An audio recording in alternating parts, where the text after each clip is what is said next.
Tout commence en janvier 2020, sur le territoire d'une famille influente et respectée dans le milieu de l'élevage taurin.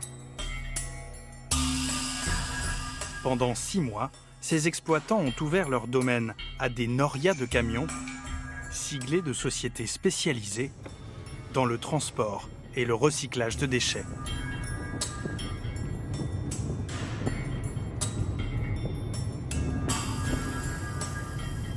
Quand on passait sur la route, de la grande route qui va de Var-la-Fosse, vous pouvez voir de très grosses pelles mécaniques qu'on n'a pas l'habitude de voir sur des exploitations agricoles. Leur but, c'était d'agir vite, de faire un trou suffisamment grand pour enfouir un camion, le reboucher en attendant que l'autre camion arrive. Donc on a fait appel à du gros matériel qu'on a l'habitude de voir sur des gros chantiers de travaux publics, mais pas forcément sur l'exploitation agricole. En plus des gravats, les autorités ont découvert des déchets plastiques.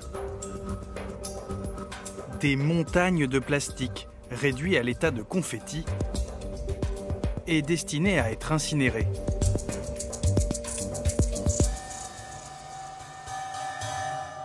Les brûlages, ils avaient lieu le soir, au tout début de l'année, le soir et la nuit.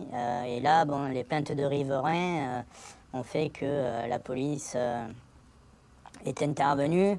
Et donc les brûlages se sont arrêtés. Et après, en fait, tous ces plastiques qui devaient être brûlés, par la suite, ont été enfouis. L'affaire de Saint-Martin-de-Crau est d'autant plus embarrassante que l'enfouissement illégal se situe en plein cœur d'une zone Natura 2000. Un espace protégé très sensible, où affleure une nappe phréatique qui alimente en eau potable 12 communes et 270 000 habitants. Pour Charlotte Alcazar, chargée de veiller sur la qualité des eaux, cette pollution représente un vrai risque sanitaire. La nappe de la Crau est très proche de la surface et surtout non protégée par une couche imperméable de type argile. En moyenne, on est sur des profondeurs par rapport au sol entre 0 et 10 mètres. Et donc on comprend bien que si la nature de ces déchets est susceptible de générer une pollution, cette pollution pourrait très rapidement rejoindre les eaux souterraines.